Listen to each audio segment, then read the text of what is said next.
Donc vous avez tapé cette adresse-ci dans un navigateur web. Ça vous a amené sur le drive ici. Vous avez sélectionné le dossier Teddybear 4 et par les trois petits points ici, vous avez téléchargé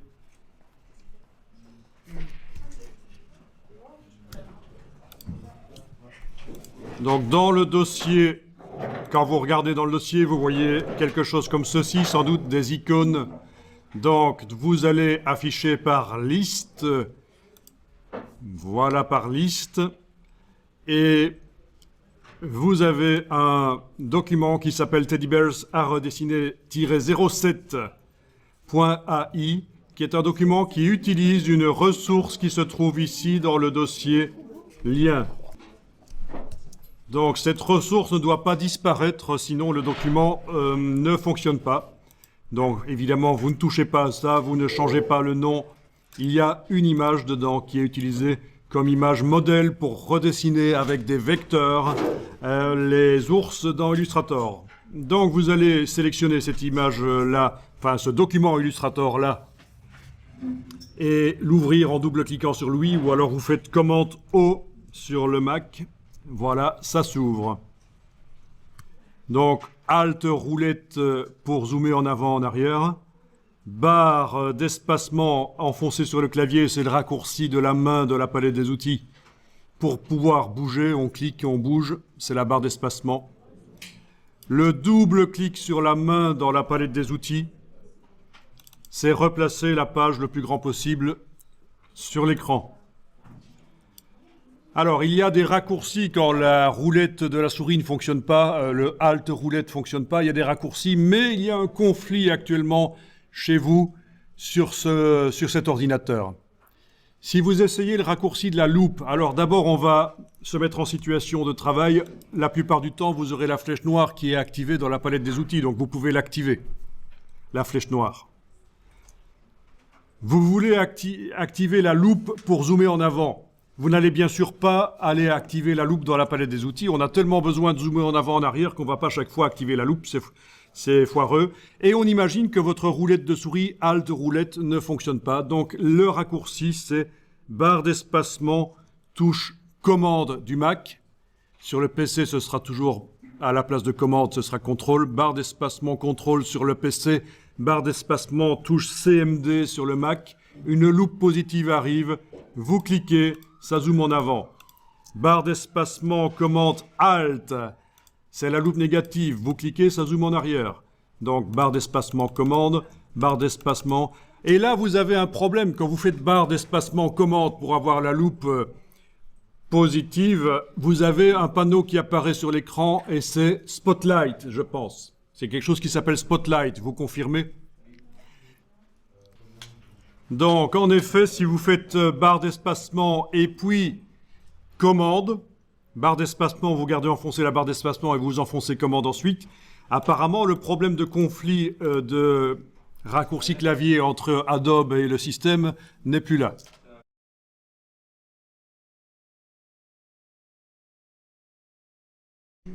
Alors on peut essayer de régler une fois pour toutes le problème de conflit raccourci clavier parce que commencer par la barre d'espacement et puis enfoncer la touche commande, oui, ok, moi j'aime bien enfoncer les deux en même temps. Alors voilà, vous pourriez peut-être aller dans le menu pomme en haut à gauche jusqu'à la ligne préférence système.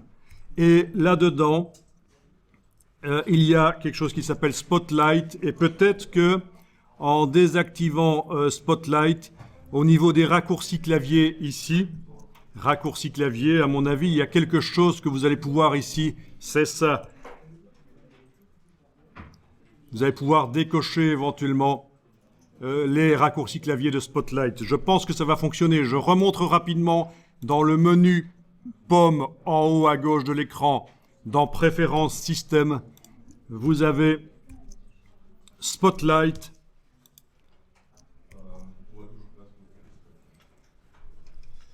Vous avez raccourci clavier et ce serait intéressant d'aller décocher ceci. Voilà, et je ferme. Du coup, vous me dites si, quand vous faites le raccourci clavier, barre d'espacement, touche commande, est-ce que en appuyant les deux touches en même temps ou en commençant par la touche commande, est-ce que le Spotlight arrive ou pas? Normalement, il ne doit plus arriver. On a résolu le conflit de raccourci clavier. Bien, alors ça ne ressemble pas à grand-chose, ceci. On va voir pourquoi il y a deux formes comme ça bizarres. Vous allez dans le menu fenêtre chercher la palette des calques. Donc menu fenêtre, calque, window, layers en anglais. Menu fenêtre, calque.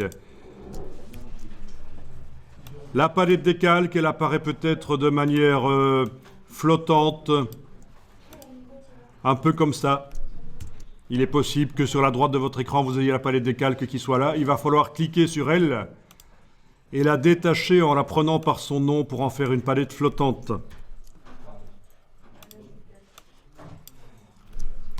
Nous avons un calque qui est ici verrouillé et non affiché. Nous en avons un autre qui est affiché et pas verrouillé, et qui est déployé. Vous voyez, on peut déployer son contenu. Bon, ben on va afficher déjà celui du dessus, le calque 1, en cliquant ici. Et voilà, ça c'est notre image qui sert de modèle.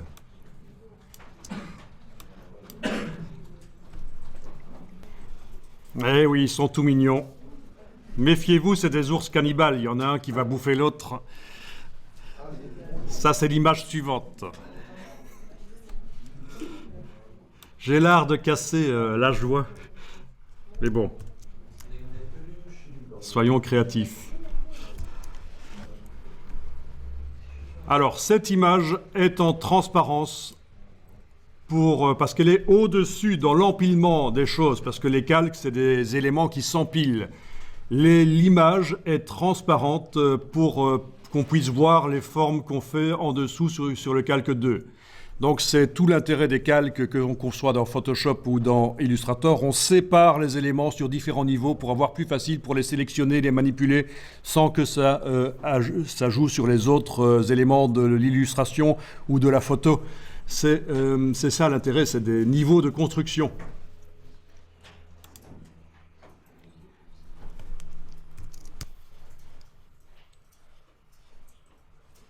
Alors, ce qu'on va faire ici, c'est enlever l'œil maintenant en face de ce calque qui sert de modèle.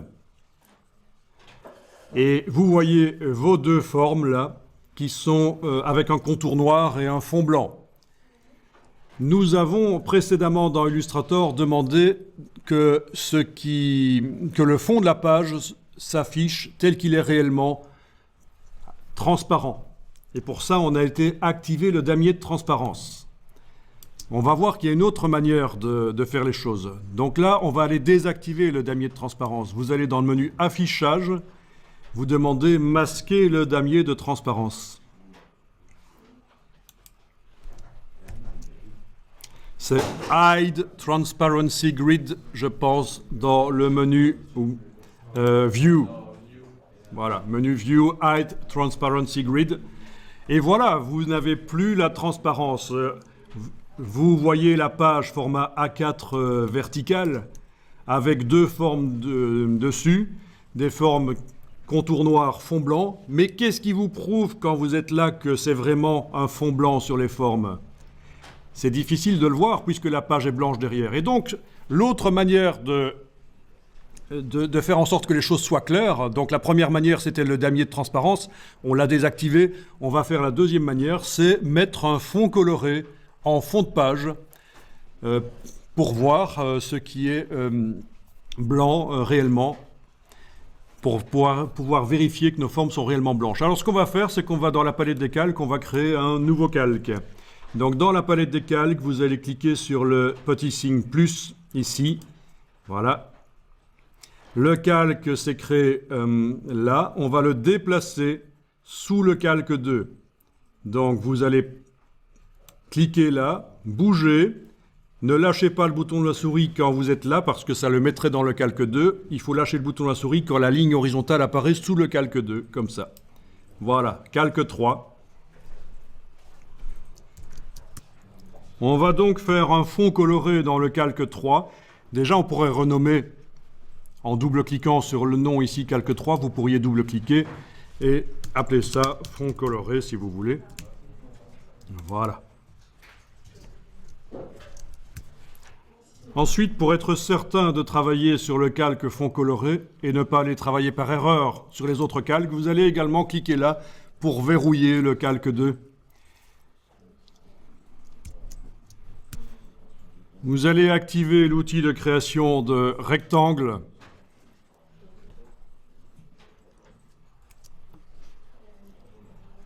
Voilà, quand vous tracez, ça fonctionne bien.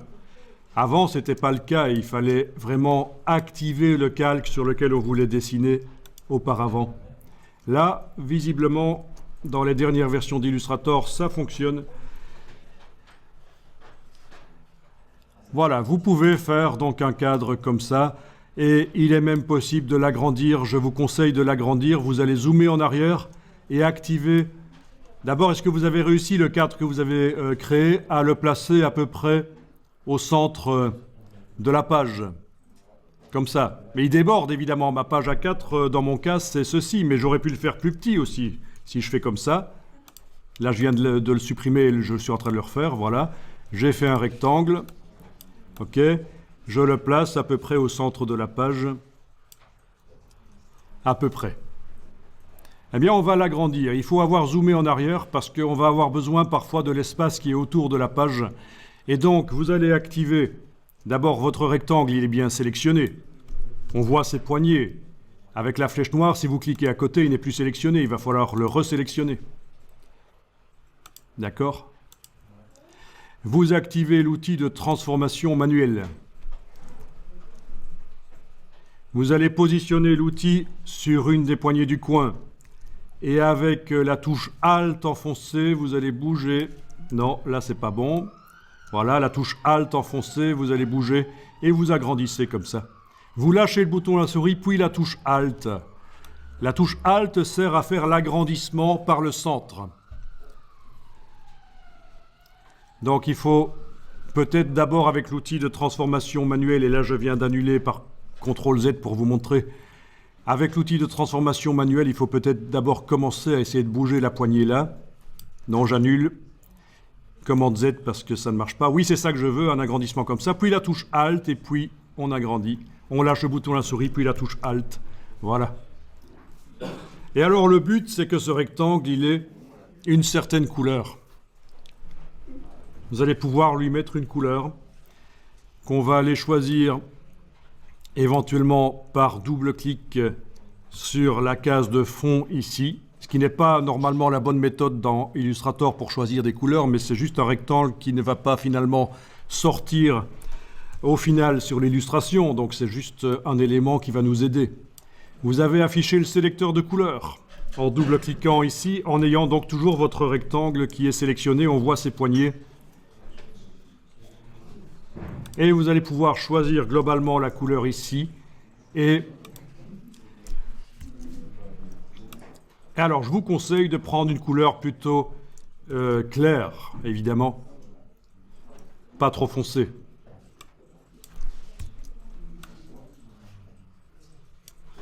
Ok, et voilà. Et là, ça apparaît évident que les formes ont réellement un fond blanc. Ça se voit. Alors, on va enregistrer le document, fichier enregistré sous. Et on va changer l'incrément ici, à la place de 7, on va mettre 8. Donc vous l'enregistrez bien dans le bon dossier, Teddy Bear 4. Voilà.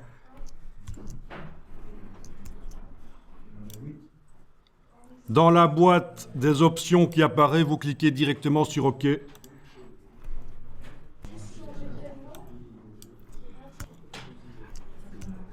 Les autres calques, on va pouvoir aussi modifier leur nom. Vous double-cliquez sur le mot calque 2, vous l'appelez dessin.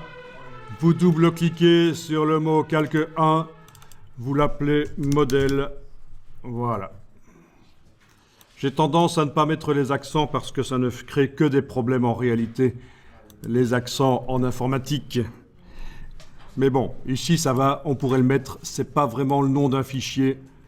C'est juste le nom d'un calque à l'intérieur d'un fichier, donc voilà. Ensuite, vous allez verrouiller le fond coloré et indiquer que vous travaillez sur le dessin. Donc, on déverrouille le calque du dessin. Les autres calques sont verrouillés. Le modèle ne doit pas être affiché pour l'instant, comme vous voyez. Il n'y a pas besoin du modèle pour l'instant.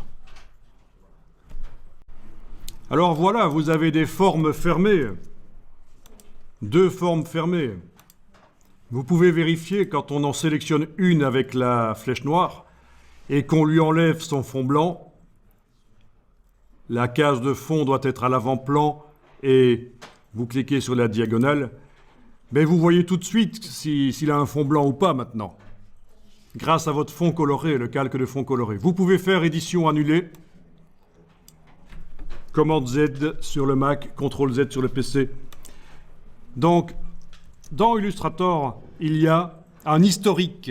On peut annuler beaucoup de fois en arrière et on peut rétablir. Les raccourcis sont indiqués là dans le menu édition. Commande Z pour annuler, majuscule commande Z pour rétablir. Donc sur le PC, CTRL Z, majuscule CTRL Z. C'est voyager dans l'historique. Mais, à moins qu'il l'ait mis récemment, mais ça m'étonnerait, il n'y a pas d'historique comme dans Photoshop, la palette historique de Photoshop. J'espère que ceux qui connaissent Photoshop et qui pensent connaître Photoshop ont déjà vu la palette historique de Photoshop qui montre toutes les actions réalisées et qui permet de visuellement voyager dans la création d'une image, aller en arrière, en avant rapidement. Mais dans Illustrator, non. Mais techniquement, l'annulation multiple et le rétablissement multiple sont accessibles, ils existent.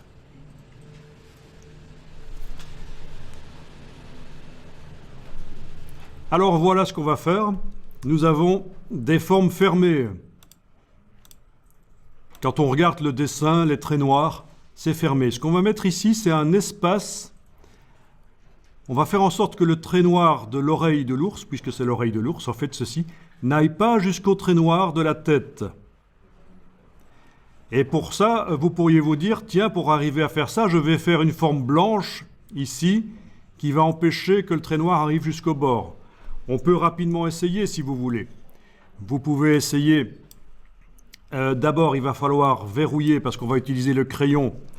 Il va falloir verrouiller dans le calque dessin les 2 formes ici pour être certain de ne pas aller les modifier avec le crayon. Donc vous ouvrez le calque dessin et vous mettez les verrous ici en face. Ensuite, vous allez prendre le crayon qui se trouve derrière l'outil Shaper quand vous êtes avec la palette des outils en mode avancé.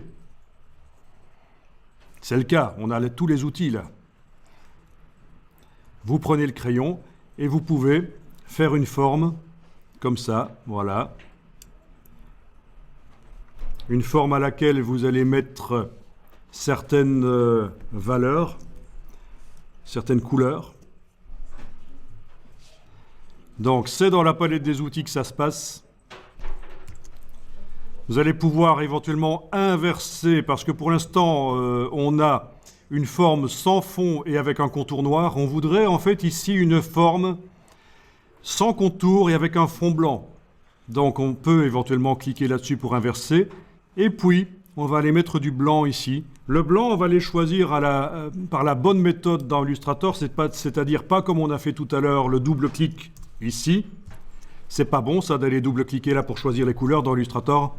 Il vaut mieux utiliser le nuancier, ça donne plus de possibilités au niveau créatif. Donc vous allez dans le menu Window et vous allez chercher Swatches dans la version anglaise, donc menu Fenêtre, nuancier dans la version française, Window Swatches dans la version anglaise.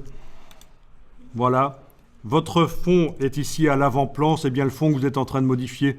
Vous indiquez que vous voulez du blanc.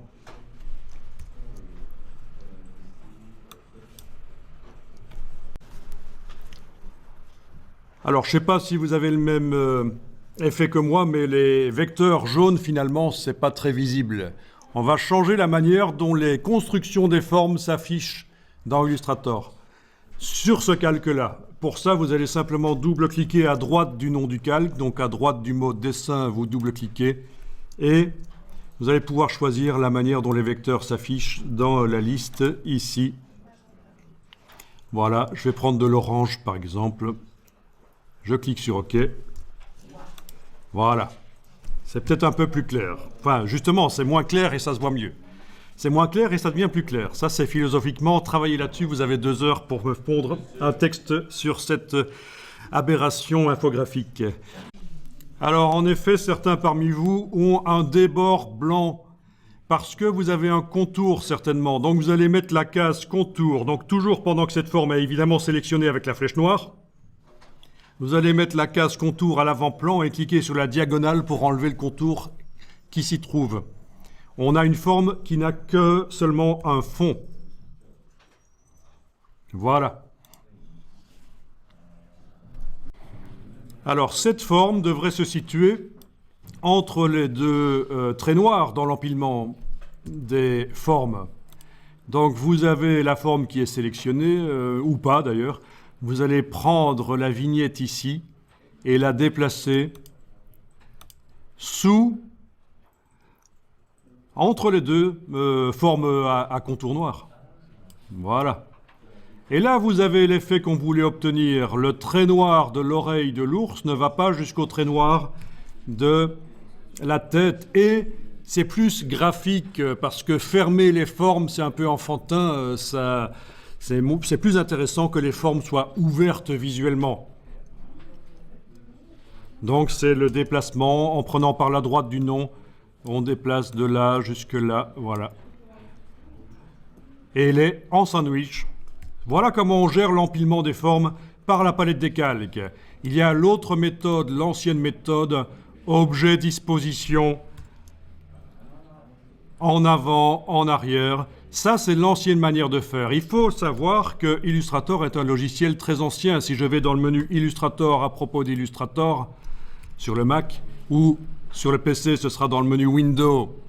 On aura à propos d'Illustrator. Vous voyez, 1987. Donc c'est quand même un logiciel qui a 24 ans et il a beaucoup évolué. Il y a beaucoup de choses qui sont apparues pour que ce soit plus rapide, plus facile, plus puissant au niveau graphique. Mais, vu que certains utilisateurs n'évoluent pas, ils n'ont pas le temps, ils ne veulent pas étudier les nouvelles méthodes, il se trouve que les anciennes manières de faire restent dans Illustrator. Donc on a l'impression que c'est super compliqué quand on va voir dans les menus et partout, et c'est vrai que c'est un logiciel qui n'est pas si évident que ça à apprendre, mais malgré tout, il est plus simple qu'il n'en a l'air, parce que il y a des choses que vous n'allez pas utiliser, c'est les anciennes manières de faire, notamment ce que je viens de montrer, là, objet, disposition, en avant, en arrière, vous le faites par la palette des calques, bêtement, le déplacement, comme on vient de le faire. Alors, si vous voulez, ce serait bien d'enlever temporairement l'œil en face du calque du fond coloré. Comme ça, vous voyez visuellement ce que ça donne. Vous allez, avec la flèche noire, cliquer à côté de tout. Vous voyez visuellement ce que ça donne. Ça paraît déjà plus intéressant. Il faudrait mettre une forme également ici, mais on va peut-être faire une copie de celle qui existe là. Vous allez sélectionner la forme ici, avec la flèche noire, et en enfonçant la touche Alt, et en la gardant enfoncée, vous avez cette double flèche pour faire une copie, vous déplacez. Voilà, ça déplace. On voit pas trop ce qu'on fait, donc je vais peut-être remettre le fond coloré. Voilà. Et vous allez le mettre là, par exemple, voilà. Comme ça, on a fait une copie avec la flèche noire en enfonçant la touche Alt.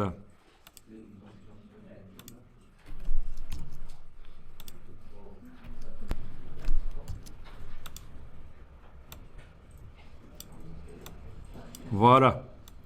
Alors, il est possible que si vous l'avez placé, par exemple, comme ça, sur le fond blanc de l'oreille, votre copie, et que vous avez cliqué à côté, ben, vous ne voyez plus où elle est.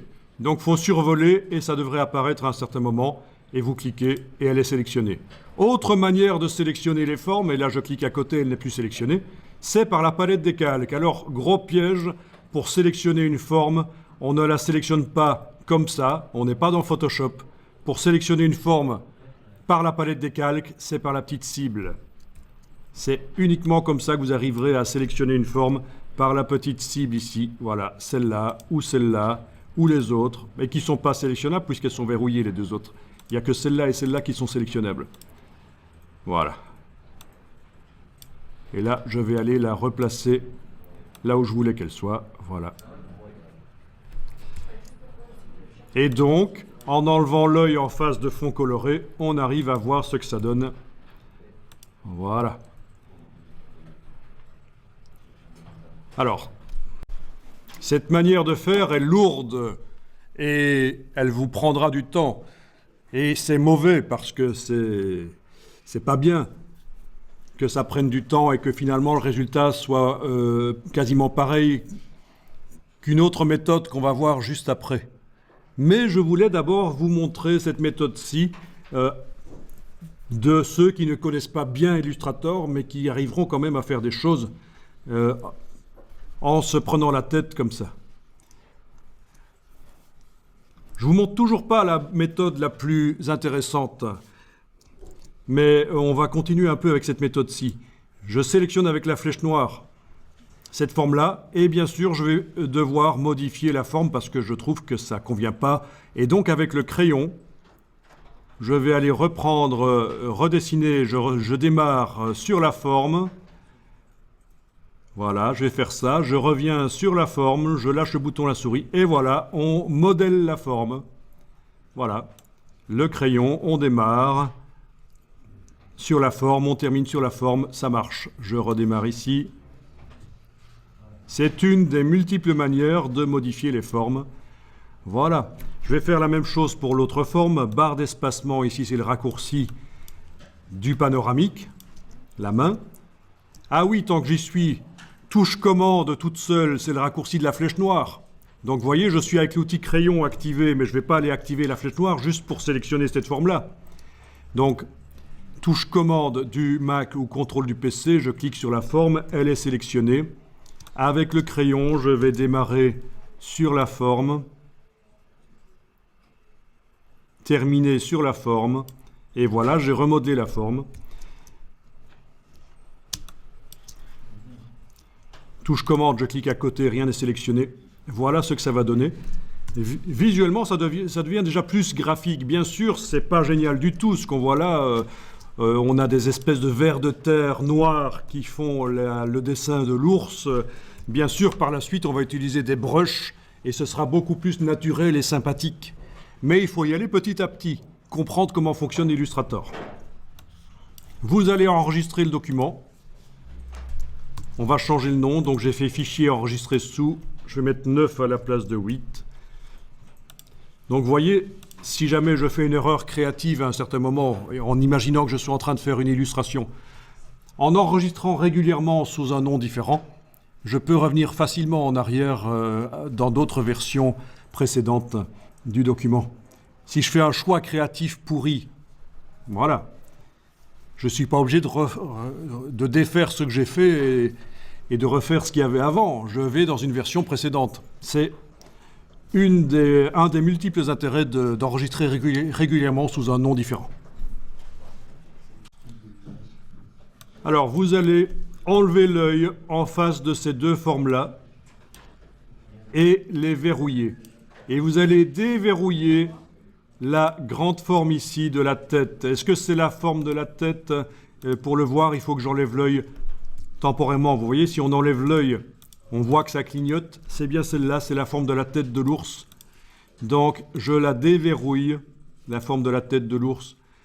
Les deux formes qu'on a faites tout à l'heure, juste là maintenant, pour faire un espace entre les deux traits noirs, elles ne sont plus affichées et elles sont verrouillées. On va travailler sur la forme de la tête de l'ours. On peut la sélectionner ici par la petite cible. Elle est sélectionnée. Voilà.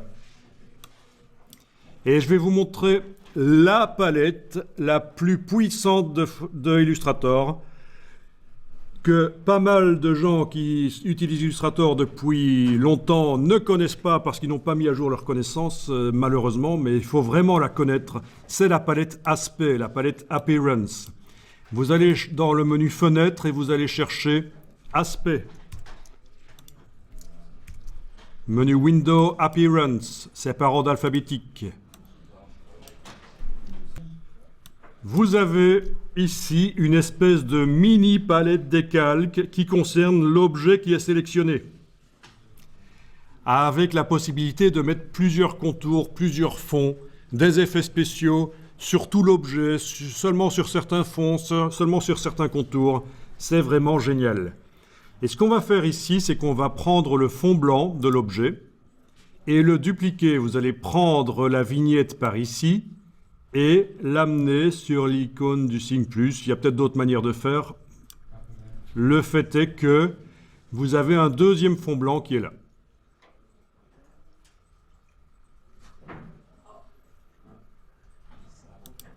Voilà. Le fond blanc d'en dessous, on va lui faire subir un traitement particulier.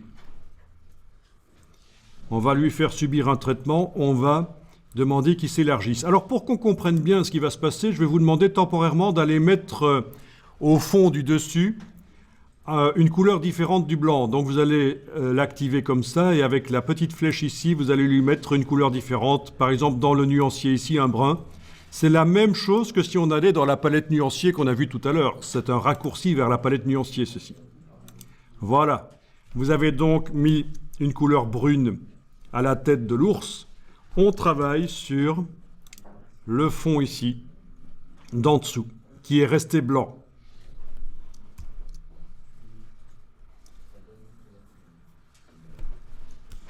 Et on va lui mettre un effet spécial par menu Effet, Distorsion et Transformation. Transformation. Effet, distorsion et transformation. Transformation.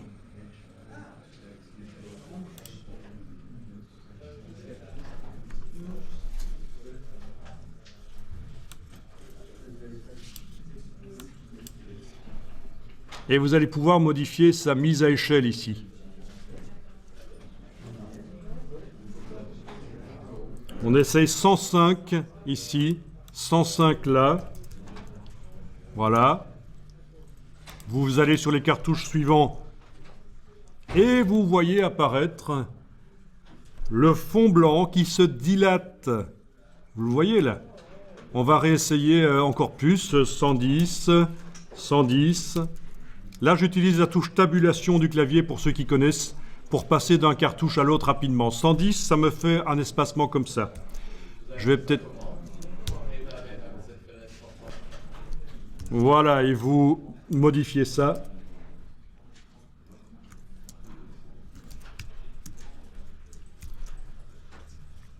OK.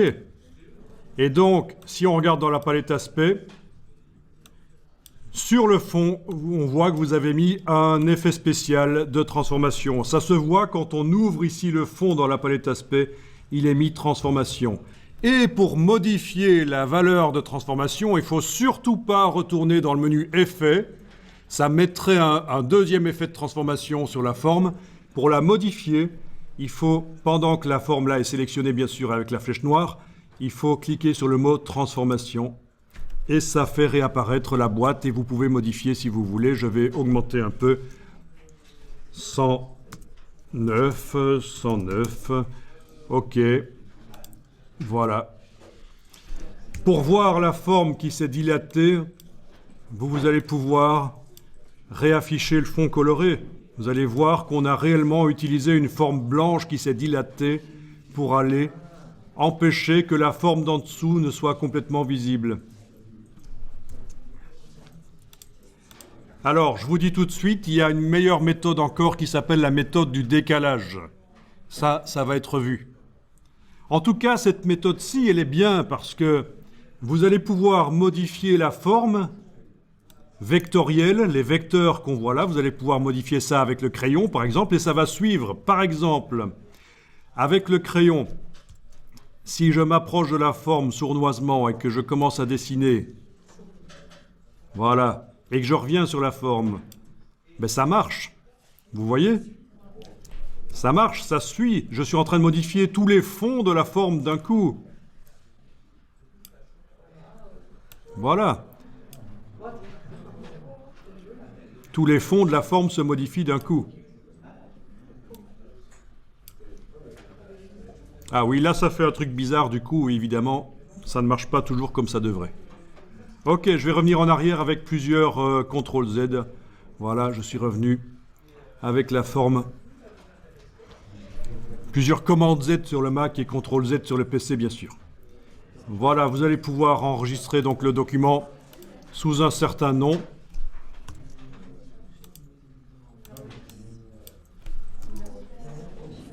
Ok, enregistré.